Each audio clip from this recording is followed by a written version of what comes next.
bab seseorang boleh menyebut kelebihannya sendiri asal niatnya tidak riya. Di sini dicontohkan misalnya ada orang Islam sakit atau kiai sakit, jenengan dokter, bilang saja saya dokter biasa yang nangani. Itu boleh karena motivasi Anda adalah menyelamatkan Pak Kiai tadi atau orang yang sakit, bukan motivasi Anda adalah hadun nafsi, misalnya kalau dalam bahasa keinginan apa? Pribadi. Jadi itu boleh.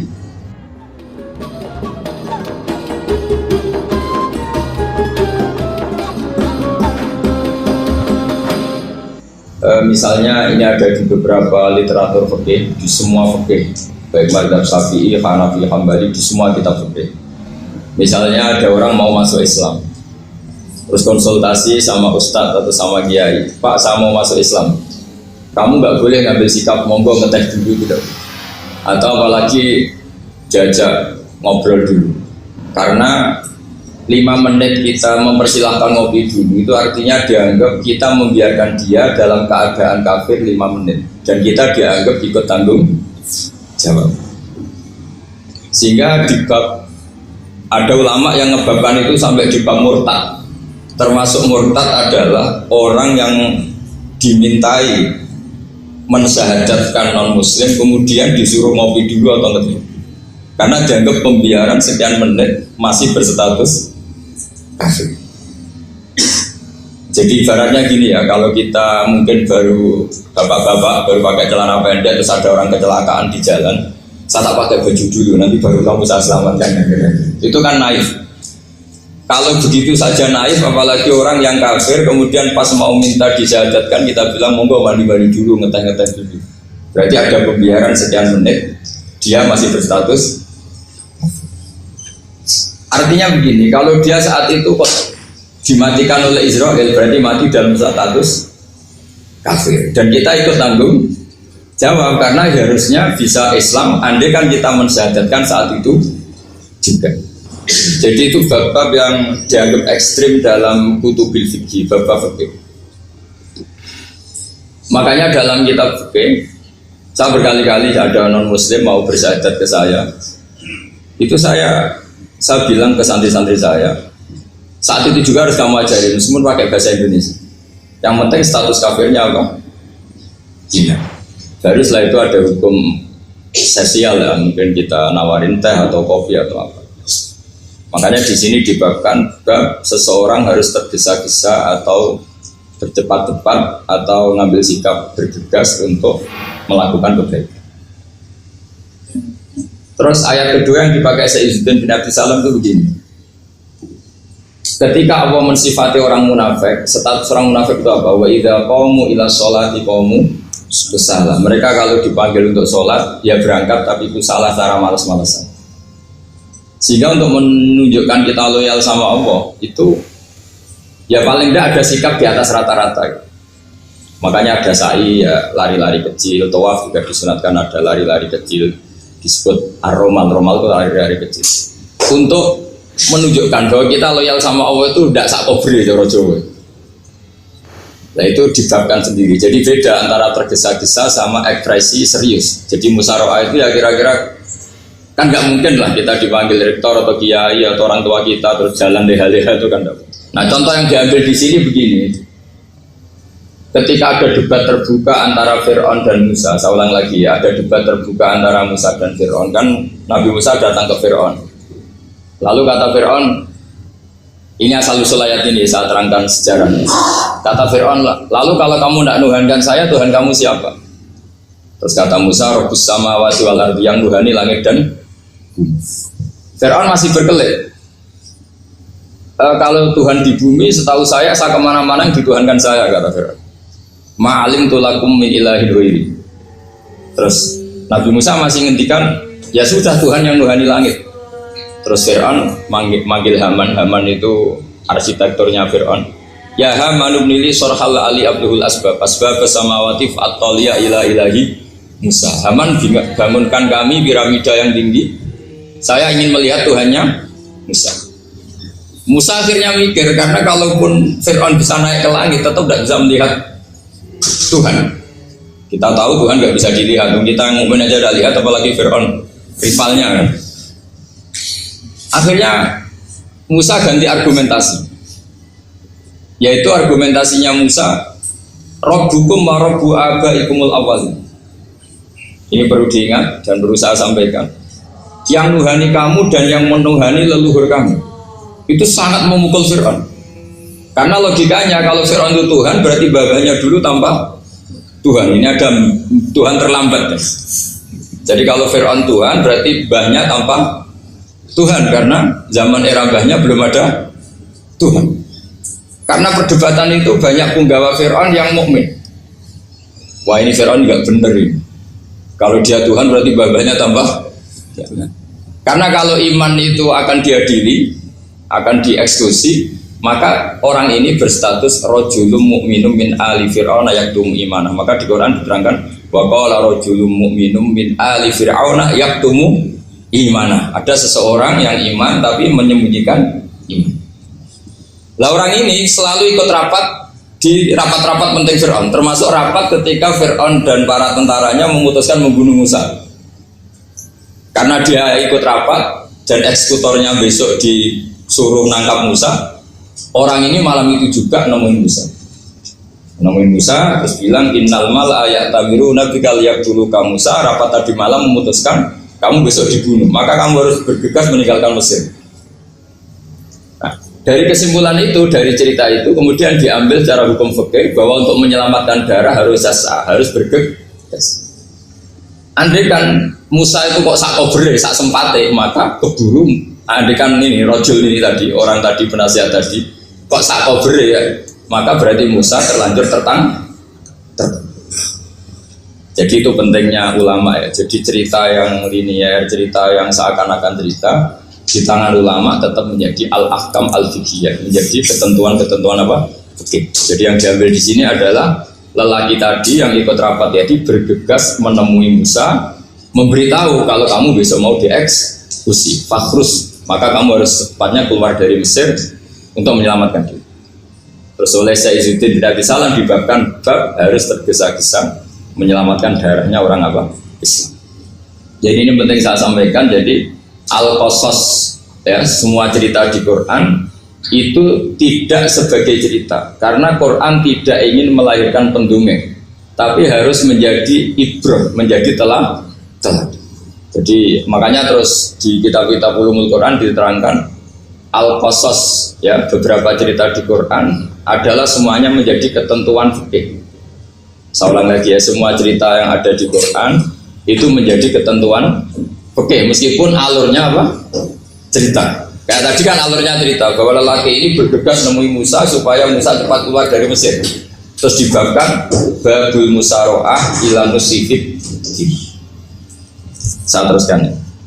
Wa kama la ra'ayna ma yaqtulu musliman law tabtu'u alaihi la qatalahu fal musaroah ila takrisihi min wajibatun. Idlaisal unatu mahmudatan fi kulli syai'in falaha mawaqinu tuhmadu fiha wa mawaqinu tudamu fiha wa kadzalika al musara'a wal lain wal dhulta wa ghairuhuma. Terus cara berpikir ulama, saya pernah baca dalam satu sejarah ulama besar namanya Sufyan Ats-Tsauri. Sufyan Ats-Tsauri itu menjadi wali itu gara-gara kalau sholat di masjid itu beliau datang sebelum adzan. Saya ulang lagi, beliau datang sebelum adzan. Ditanya, kenapa kalau kamu datang sebelum adzan? Saya ini gak ingin jadi hamba yang buruk. Hamba yang buruk atau pembantu yang buruk adalah setempe nunggu dipanggil. Misalnya kita tahu majikan kita pasti manggil jam 7. Kemudian jam 7 itu Anda masih ngopi, masih tata-tata, itu kan tidak menghormati majikan. Harusnya kamu setempe di jam yang saat itu pasti majikan Anda memanggil. Kata beliau, saya tidak ingin seperti pembantu yang buruk, datang menunggu apa? Dipanggil. Jadi itu ada beberapa spirit ya, atau inspirasi dari aturan-aturan mahabbah. Sebab itu ketika Allah kritik orang munafik, wa idza qamu ila sholati qamu kusala, ketika dipanggil sholat mereka datang bermalas-malasan. Karena tidak ada cintanya sama Allah, maka datang berlambat-lambat. Nah, berarti kalau ekspresi cinta mengharuskan kita datang bercepat. Makanya dalam istilah lain di Quran ini termasuk balaghatul Quran. Di juz 25 itu istilah menuju Allah itu fafirru ilallah. Kita tahu firar itu maknanya lari apa jalan biasa. lari. Jadi untuk mengekspresikan mahabbah kita, kangen kita pada Allah, cara bahasa Arab isak kita, berontok kita sama Allah, tidak diistilahkan jalan tapi fafirru ilallah, harus bergegas berlari. Begitu seterusnya. Maka kalau ada orang Islam, terus ini konsekuensi hukum, ada non muslim minta, Pak Bah, saya tolong ajarkan syahadat. Nggak boleh saya bilang gini, monggo ke dalam dulu. Padahal perjalanan ke rumah saya misalnya setengah jam, nggak boleh. Saat itu meskipun sambil berdiri-diri harus kita tauhidkan. Kamu yakinnya Allah itu satu, Tuhan Allah, harus. Karena kalau ada perjalanan ke rumah 5 menit terus dia kecelakaan, belum syahadat, statusnya mati apa? Kafir. Dan kita ikut terlibat karena sebetulnya bisa mengislamkan saat itu juga. Analoginya kayak tadi loh. Orang kecelakaan di jalan karena kita pakai celana pendek, contoh Syria nih, saya tak pakai baju dulu. Habis itu dilides truk. Itu kan kita ikut salah karena kita yang punya kesempatan. Tentu yang disalahkan yang punya kesempatan. Karena merubah status dari potensi kelides truk menjadi sama sekali gak potensi kelides truk dengan kita inggirkan, meskipun kita dalam keadaan tidak ideal. Sama, orang kafir yang mau masuk Islam itu umumnya kiai-kiai kan kadang sebagian disuruh mandi dulu, itu salah sebenarnya. Itu salah sekali, sangat salah. Apalagi nunggu seremonial di masjid, nunggal toko-toko, itu bujutnya salah. Itu gak cuma salah, bujutnya salah. Jadi salah yang akut. Itu salah besar. Kalau seremonial monggo, tapi kalau mengislamkannya harus saat itu. Apalagi seremonial seminggu lagi nunggu tokoh terkenal, nunggu di syuting dulu, wah itu perilaku so, itu bukan mengislamkan itu. Makanya kita yang sebagai peneliti fikih itu kadang itu enggak serg. Masa mau Islam nunggu di masjid dulu, di syuting dan tokoh-tokoh itu salah. Itu sama dia kamu lihat orang kecelakaan mau menyelamatkan, ini ada wartawan enggak? Minta di syuting dulu sedang mati ini. Jadi kita normal saja dalam Islam, sesuatu yang mendesak, yang emergensi ya perlakuannya harus cepat. Sehingga dibabkan faslun fil musaroah ila nusifid fitima. Jadi ada beberapa contoh di Quran memang aturannya seperti itu. Makanya semua redaksi Quran tentang menuju Allah diredaksi fafirru ilallah. Makanya di tawaf ada ekspresi romal, jalan agak cepat. Di sa'i juga ada momen-momen kita harus romal, berjalan cepat. Di beberapa aturan juga seperti itu. Ya saya ulang lagi, di beberapa aturan Islam juga seperti itu. Nah sekarang efek di hukum haji, saya banyak baca literatur haji. Haji dalam aturan Islam itu wujuban tarofian, wajib yang tidak langsung mendesak. Kemudian semenjak ada fakta kita harus nunggu, daftar tunggu, itu kita sebagai ahli fikih itu gampang. Misalnya gini, saya umur 20 punya uang, sekarang berapa daftar? 25 juta ya. Saya umur 20 punya uang 25 juta. Saya jomblo misalnya, ya butuh nikah, ya butuh macam-macam. Itu wajib daftar haji apa enggak? Karena kalaupun daftar nunggu 20 tahun. Nah sekarang kalau ada orang umur 50 tahun punya uang 25 juta, menurut Anda wajib daftar saat itu apa enggak? Wong daftar saja bisa game gitu. Dan kalau misalnya umur 50 ditambah 25 kan 75. Itu kalau orang sumpah sudah tetap mati itu. Maka itu menjadi pertanyaan, apakah fikih ini kita rubah? Karena dulu kan orang itu longgar semua. Karena haji zaman Nabi pun tidak langsung dilakukan saat pertama diwajibkannya haji. Jadi Nabi punya sisi unik. Pertama ada tahun diwajibkannya haji, Nabi tidak langsung haji. Sebab itu ulama berkesimpulan kalau wajibnya haji tidak langsung. Maka fikih itu memang unik. Sholat juga gitu. Ada istilah begini dalam sholat. Watajibu sholat ala kulli muslimin wujuban muwassa'an. Di semua kitab fikih takbirnya seperti itu, redaksinya. Wajib sholat dilakukan orang Islam wujuban muwassa'an, wajib yang ada longgarnya. Sehingga ketika zuhur jam 12 WIB kita dengar azan, boleh sholat setengah 1, jam 1, setengah 2, jam 2. Karena memang wujuban muwassa'an, memang ada batas akhir waktu misalnya sampai setengah 3. Nah problemnya begini, misalnya setengah 1 Anda pasti dipanggil majikan kamu yang diharuskan melakukan satu aktivitas, misalnya Anda pilot, yang nggak mungkin sholat lagi di kokpit. Apakah status wujuban wasaan wajib yang longgar menjadi hilang karena setelah itu tidak ada kesempatan lagi sholat? Apa tetap kita sebagai ahli Islam yang agak balelo tapi alim, misalnya ya sudah tetap jadi pilot, nanti kan ada aturannya sendiri, ada rukhsahnya sendiri, ada kemurahan sendiri, kita sudah jadi pilot, misalnya sholat tanpa harus menghadap kiblat, sholat yang tetap di perjalanan. Kira-kira Anda kalau jadi ahli fikih milih mana? Milih harus sholat di depan apa tetap memberi kelonggaran? Gak apa-apa sholat sambil apa? Nyuper sambil pilotin apa pesawat. Anda pilih mana? Karena kalau konstitusi ilmu itu memang harus ada, dengan tanda kutip ya, memang harus ada nakalnya. Kalau nggak nakal malah gak sah. Memang unik ilmu itu. Karena ilmu itu kalau dipaksakan lurus terus, itu nanti malah bengkok karena menghilangkan rukhsahnya Allah, kemurahan Allah. Tapi kalau dipaksakan rukhsah terus, murah terus, nanti dianggap menyepelekan hukumnya Allah. Maka kita yang ahli fikih itu pusing. Misalnya saya sering ditanya, Gus saya ini supir bis, kan musafir terus, berarti saya boleh tidak puasa terus panjang Ramadan? Coba kalau ada jadi ahli fikih mesti bingung. Mau boleh, ya boleh terus supaya orang nggak peduli sama Ramadan.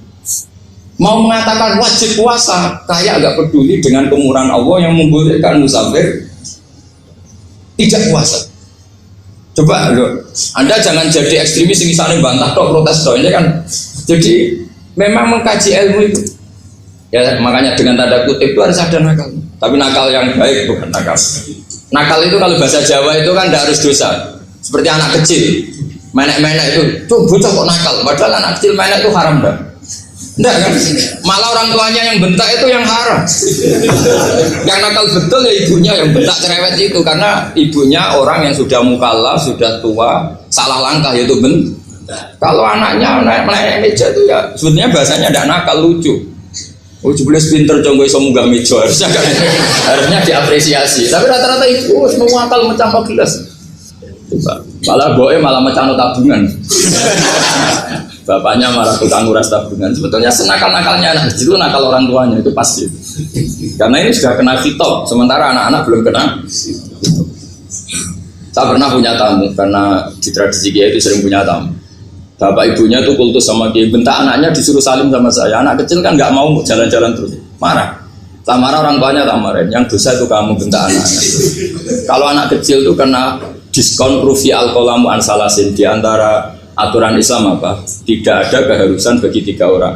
1 anak kecil sampai balik, 2 orang tidur sampai bangun, 3 orang gila.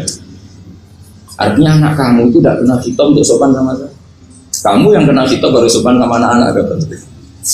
Nah ini ada Jawa itu kadang keliru. Jadi orang tua itu marah-marah memaksakan anaknya sopan. Padahal Allah memberi diskon anak kecil itu belum wajib sopan. Gak apa-apa ada tamu naik-naik itu, asal masih anak kecil. Makanya Rasulullah ketika beliau sholat sujud itu Hasan Husain itu naik. Cara Jawa Nabi itu 3 tumpahan. Semua riwayat mengatakan Nabi itu diam saja, gak berani ngangkat. Sampai sahabat itu ada yang ngomong, ini Nabi sujud lama sekali ada apa? Jadi kita punya riwayat itu ya baru kayak sahabat yang agak nakal. Semuanya itu sujud, tapi bareng di atas rata-rata ada sahabat yang belakang ngomong, siapa tuh ini sujudnya kok lama? Barokahnya itu ditemukan riwayat, oh ono putune. Karena Hasan itu naik di atas punggungnya apa? Nabi itu andai kan tidak ada yang ngomong, riwayat ini tidak ditemukan. Barokahnya ada yang ngomong itu mungkin. Kalau sekarang mungkin semua masjid melongok karena orang sekarang jarang yang khusyuk. Kalau dulu hanya 1 yang di belakang. Setelah itu Nabi memberi penjelasan, saya tadi sebetulnya harus mengakhiri sujud saya sesuai aturan umum, tapi ada cucu saya tak biarkan sampai dia puas naik punggung saya, sehingga dia turun baru saya naik. Filosofinya apa? Begini, anak kecil 1 udah kena hitop, 2 jangan sampai sholat itu jadi problem. Kalau Nabi nyentak Hasan, membentak, tuh ono bae sholat kok diganggu, maka sholat menjadi trauma. Gara-gara sholat bahasa bentak saya. Lama-lama anak ini trauma dengan sholat karena dianggap problem. Makanya saya termasuk kiai nggak berpendapat anak kecil nggak boleh di masjid. Sering kan anak kecil di masjid, ayo khutbah rame. Saya termasuk setuju tetap boleh. Kalau dibentak di masjid maka dia trauma dengan masjid. Wong saya ke masjid dibentak. Lagi pula kadang-kadang orang tuh gaya-gayaan dong. Wah rame orang khutbah rame nih. Padahal kalau nggak diramein anak-anak malah udah tidur. Kita kan tidak bisa menjamin kalau perilaku kita lebih baik gitu. Mendingan kan anak-anak main di masjid dibanding di karaoke kan. Jadi kan Nah ini maksudnya saya, ini fikih ya. Fikih itu wilayahnya, makanya jadi ahli fikih itu susah-susah gampang. Jangan hanya berpikir protes dengan ketentuan fikih, mengkaji yang sebanyak-banyaknya. Itu tadi, misalnya Anda seorang supir permanen, supir bis terutama, kalau truk kan bisa alih-alih, kalau bis kan apa ada deadline-nya ya waktu, seperti bis jurusan Surabaya Semarang, saya kan sering naik bis jurusan Surabaya Semarang. Kadang-kadang supirnya melihat saya tanya, Gus saya ini supir, saya ini Ramadan itu gimana ya? Ya saya sudah ngerti setengah nakal, dan senengnya dijawab rasa poso ya saya takut. Tapi masalahnya secara fikih kalau kamu mengatakan kamu harus puasa terus, kamu melanggar konstitusi ilmu. Memang musafir punya diskon? Boleh? Tidak puasa. Pertanyaannya, bayarnya kapan? Sawal ya nyupir lagi, Zulqa'dah nyupir lagi, nanti sampai Ramadan ya. Nah terus, ya pas kamu cuti, biasanya cutinya pas sakit, boleh diskon lagi karena sakit. Coba.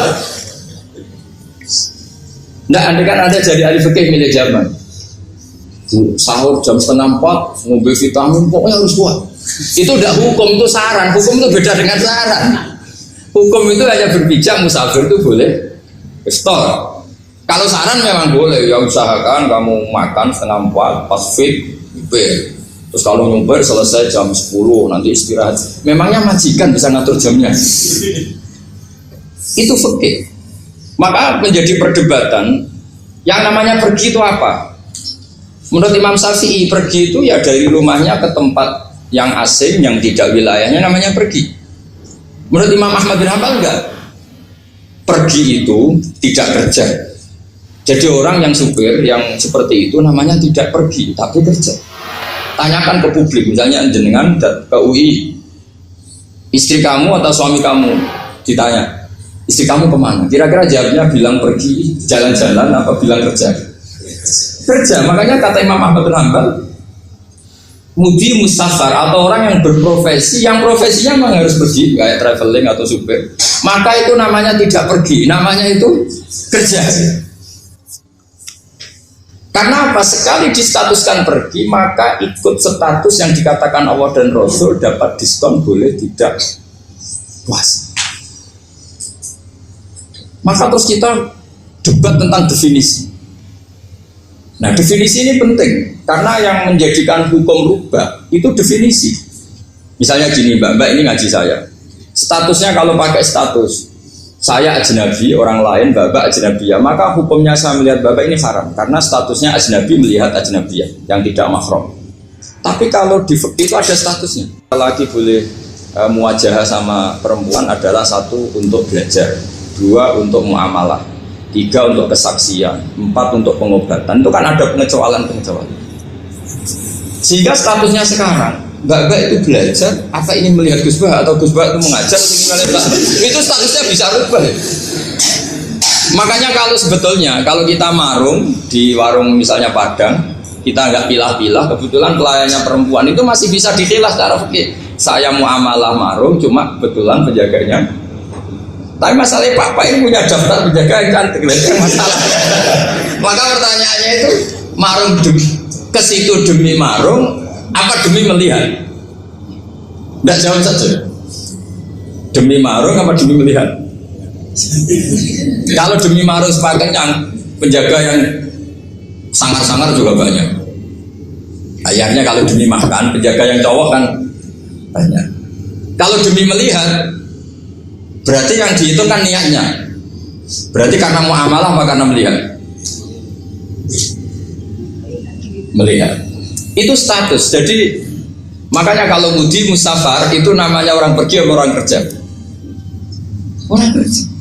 Maka menurut pikirannya Imam Ahmad bin Hanbal seperti itu harus puasa karena dia adalah pekerja bukan musafir. Lalu dalam masalah jumlah 3 hari misalnya, kalau dalam fikih kita, nggak saya kenapa ngomong fikih terus ya karena banyak yang melupakan fikih. Jenengan pergi haji, zaman Nabi haji itu jamak dan qashar terus. Padahal hajinya Nabi itu, haji itu minimal kan berapa hari minimal itu? 9, 10, 11, 12. Sebenarnya haji itu minimal hanya 4 hari. Karena 13 Dzulhijjah bisa nafar apa? Awal. Kalau nafar awal berarti nggak ada kewajiban nafar sani. Berarti yang wajib betul kan 9 tanggal 9 wukuf di Arafah, terus 10 biasanya ifadah sama balaan jumroh apa? Akobah, terus 12 itu kan sudah boleh cabut karena apa? Nafar apa? Awal. Berarti nggak usah nafar apa? Sani. Berarti hanya berapa? 4. Tapi Nabi haji di Mekah Medina itu sampai 40 hari karena perjalanan. Pertanyaannya, ketika Nabi menjamak dan mengqasar itu cara Imam Syafi'i lis safar. Karena Nabi orang Medina datang ke Mekah dengan jarak 460 kilo, maka Nabi boleh jamak dan qasar. Jadi pikiran Imam Syafi'i, jamaknya Nabi itu lis safar karena pergi. Cara pikiran Imam Malik enggak, jawabnya Nabi itu lin nusuk. Nabi menjamak sholat itu karena melakukan ibadah haji. Efeknya adalah orang Mekah kalau haji itu cara Imam Malik meskipun jaraknya dekat boleh apa? Boleh apa? Qasar, boleh jamak qasar. Lalu terus ada pertanyaan fikih lagi. Lalu jamak qasar itu karena pergi apa karena masyaqqah? Karena repot. Coba kalau sampean kira-kira jawab. Misalnya kita orang kaya bawa uang 1 miliar, naiknya Alphard, ada supirnya, ada ajudannya, pergi di jarak 100 kilo. Masyarakatnya kan tidak ada sama sekali, apalagi di tol kebetulan tidak macet. Kira-kira boleh jamak nggak? Boleh, Gus, karena pergi, tapi kan nggak ada repotnya sama sekali. Dibanding misalnya yang ngebis bawa beras 1 pintal gitu, udah gitu suruhan orang lagi kan pusing. Maka fikih ini untuk memberi hukum itu, kalau fikih itu menstatuskan dulu. Ini orang boleh jamak itu karena masyaqqah apa karena safar. Lalu kalau setelah karena safar itu karena jaraknya apa tingkat masyaqqahnya. Kalau karena jaraknya ya tidak juga. Tidak juga gini maksudnya. Mungkin Anda tidak pernah terpikir begini. Kalau saya mau ke Jakarta, kemudian sampai Purworejo itu sudah waktu zuhur. Saya boleh nggak zuhur di situ sama saya? Boleh kan? Padahal perjalanan saya belum capek. Artinya nunggu boleh jamak itu setelah kita menempuh jarak itu apa menuju, sedang menuju dan niat. Sedang menuju dan niat. Misalnya saya mau ke Jakarta, saya orang Sleman mau ke Jakarta, itu sampai mana itu Magelang itu sudah boleh jamak kan? Boleh kan? Boleh karena saya mau ke. Nah pertanyaan secara fikih mungkin Anda tidak terlintas. Ternyata ditelepon sama istrinya nggak jadi pergi. Padahal sholatnya kadung di jamaah duhur dan asar. Apakah setelah di rumah sholat lagi? Tapi nggak pernah mikir gitu. Jadi orang fikih itu sudah pusing, makanya jangan diprotes terus. Kita ini sudah pusing. Tapi orang itu enak aja protes terus. Nggak pernah jelingan nanti wajib sholat lagi enggak? Dia bolehnya jamak kan berdasar berstatus musafir. Ternyata setelah Magelang ditelepon istrinya nggak jadi. Dia kadang sholat duhur dan asar. Setelah pulang masih jam 1. Terus ada asar, wah bukan sholat. Kalau ada sholat lagi apa ada? Jangan saran. Kalau saran, wah sebaiknya sholat lagi itu tidak hukum, itu saran itu namanya. Saran dengan hukum beda. Sholat lagi pada ketika ada jaga itu berdasar malas atau berdasar hukum? Apa? Nah kalau Anda sholat lagi, pertanyaannya gini, Allah itu tidak punya tradisi mewajibkan 2 kali. Pertanyaan fikihnya mesti gitu.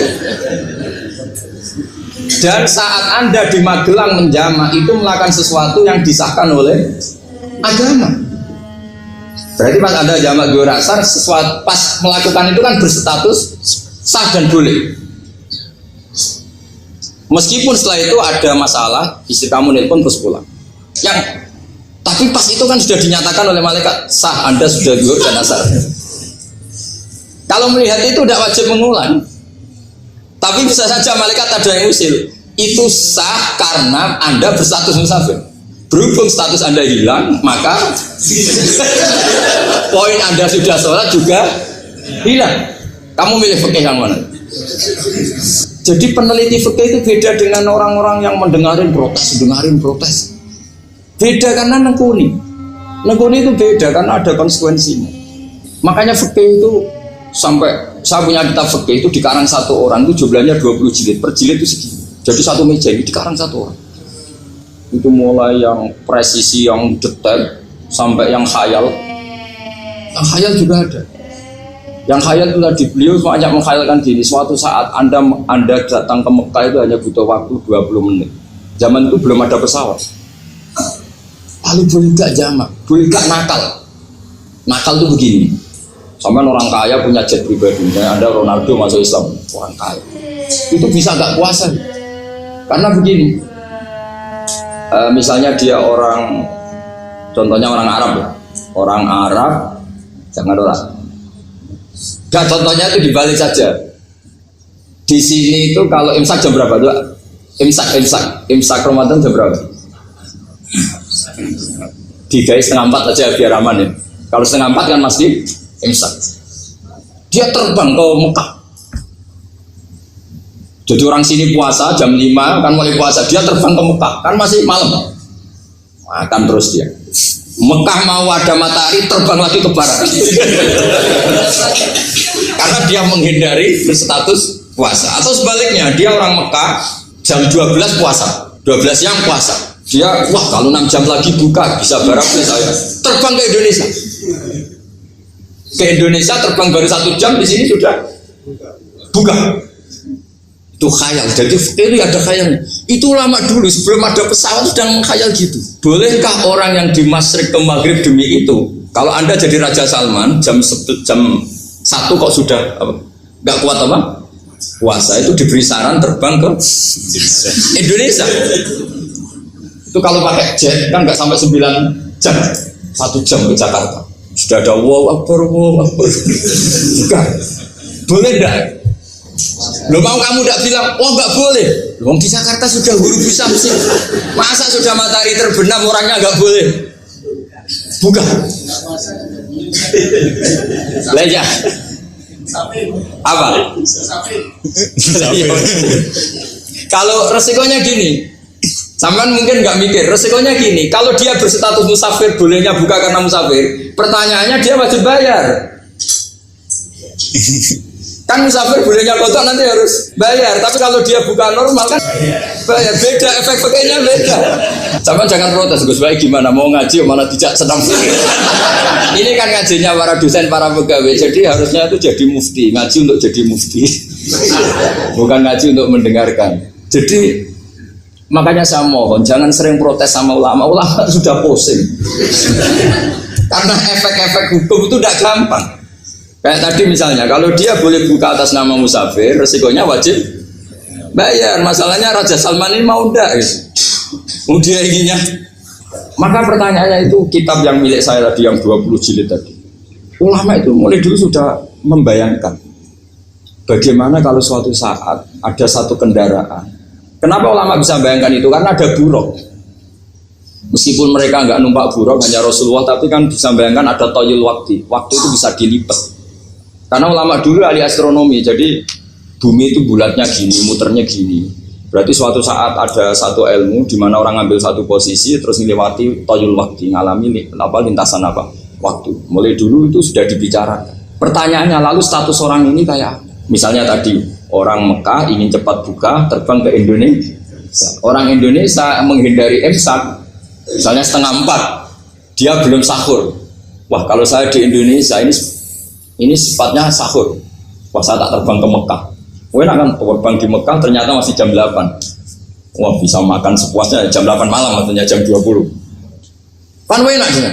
Barwarek balik ke Indonesia wis jam 1 siang. Jam 1 siang kalau ingin cepat buka terbang ke timur. Langsung buka. Berarti dia kira-kira puasa aja 3 jam. Tapi terus ya mungkin kalau sampean tahu kok sudah repot-repot ngono tinggal turu lho sinetron kok buka dhewe. Itu tidak hukum, saran itu namanya apa? Kalau hukum tetap tadi yang dikatakan puasa adalah imsak, mulai jam imsak sampai hurubus. Lalu pertanyaannya lagi, hurubus samsi sampai imsak itu konversi jam apa nyata-nyata hurubus samsi? Kalau yang diliwati khatul istiwa itu nyata, fi'lan, kalau dalam bahasa Arab fi'lan awaqiyah.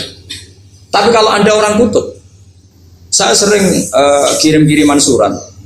sama mufti-mufti yang ada di Timur Tengah, di Eropa, konsultasi maksudnya. Orang kutub itu kan tidak ada matahari, tidak ada apa-apa. Jika kalau Anda baca kitab di kutub, mesti Gus Bak ajaran pembohong. Misalnya orang kutub ngaji saya, kamu harus subuh sebelum matahari terbit. Sekali matahari terbit, waktunya hilang. Duhur setelah matahari agak ke barat. Asar kalau matahari terbenam, hilang waktunya. Terus mereka mesti bilang, mataharinya di mana? Maka pertanyaannya, boleh gak mengkonversi waktu untuk orang kutub? Jadi misalnya pola umum subuh jam 4:30, berarti antara subuh dan qadha itu 1 jam setengah. Subuh sama zuhur polanya berapa berarti? Kalau 4:30 sampai jam 12 itu 6 sama 7:30.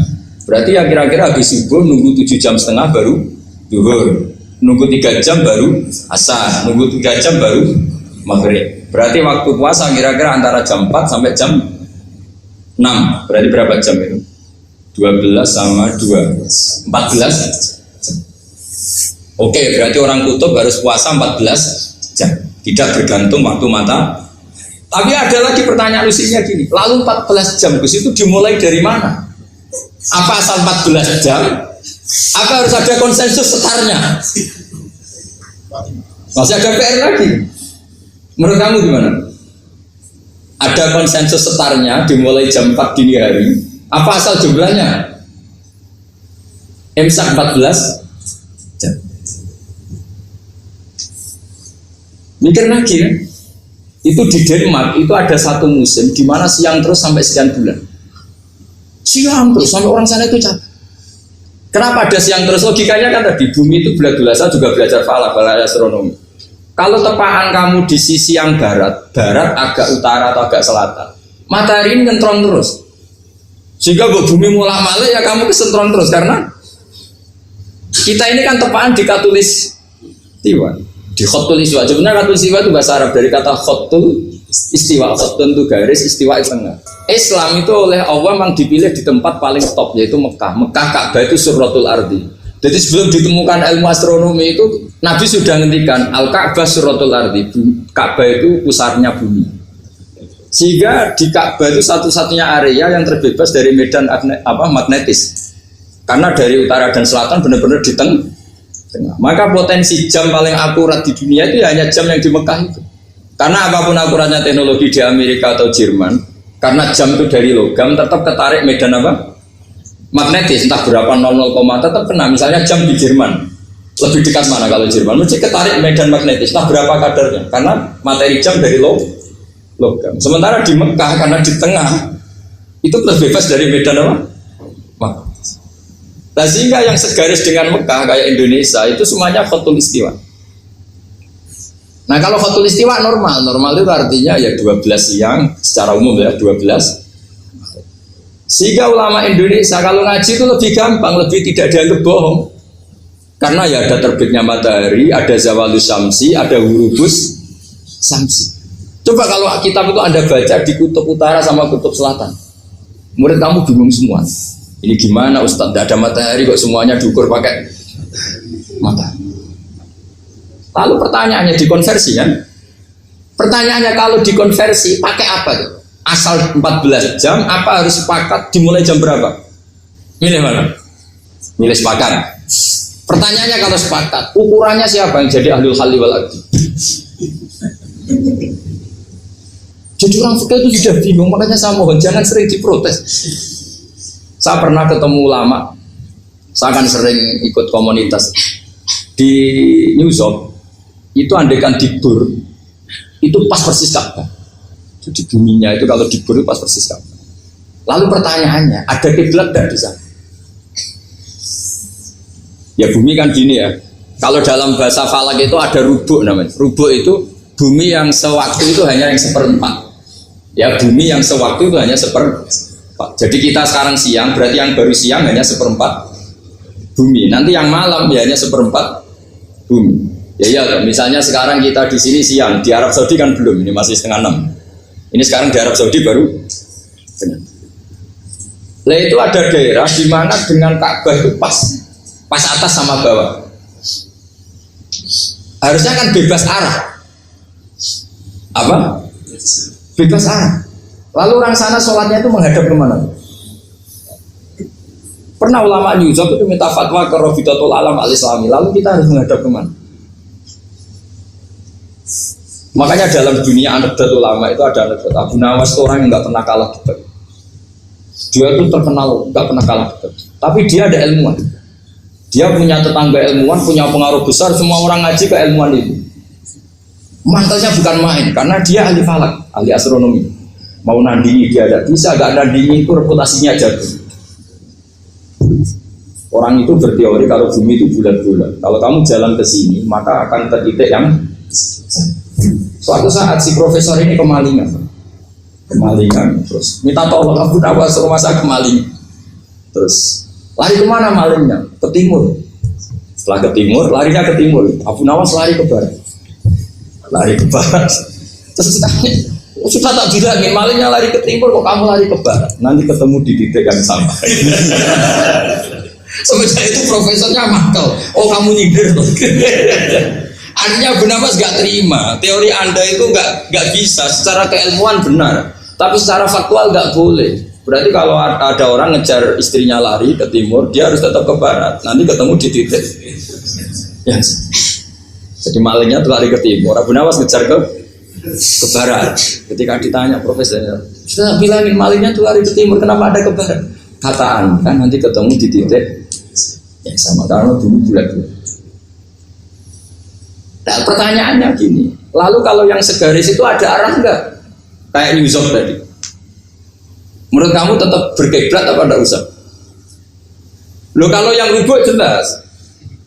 Belum gitu, kalau rubuk begini loh, misalnya begini, terus kamu di sini sama sini kan masih ada arah. Tapi kalau sini sama sini masih bisa kiblat.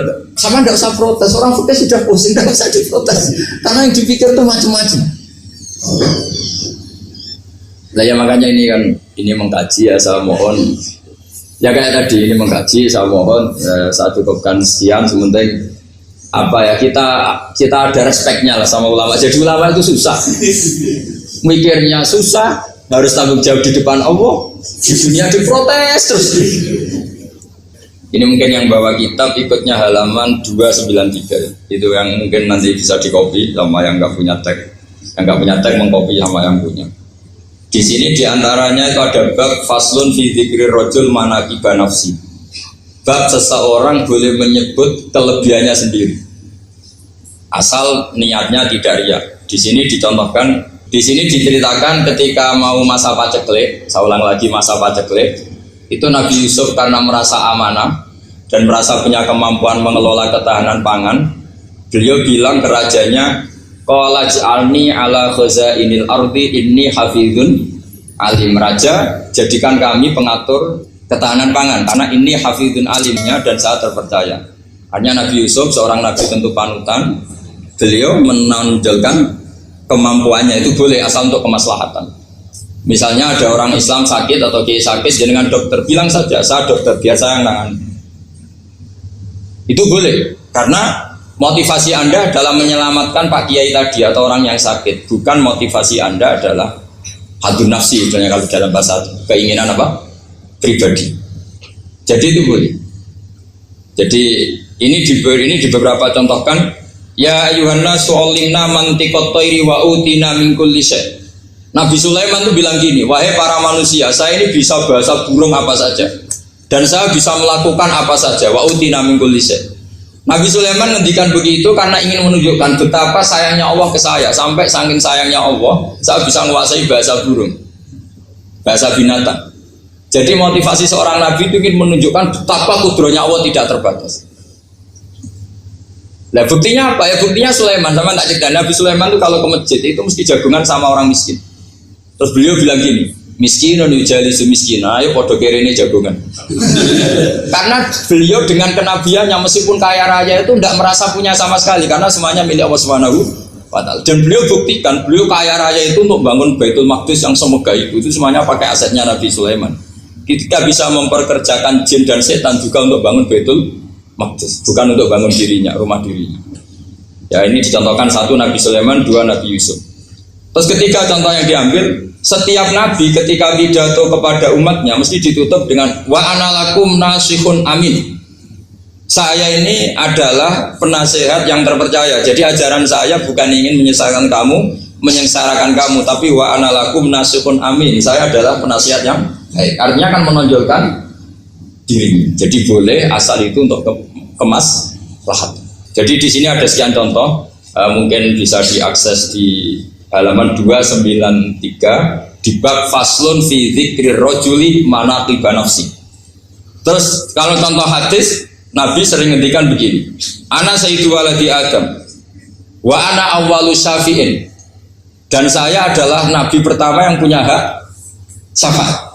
Tapi Nabi ngendikan seperti itu supaya orang punya harapan ketika di mahsyar. Sudah kalau di mahsyar nyari saya karena saya diberi hak syafaat.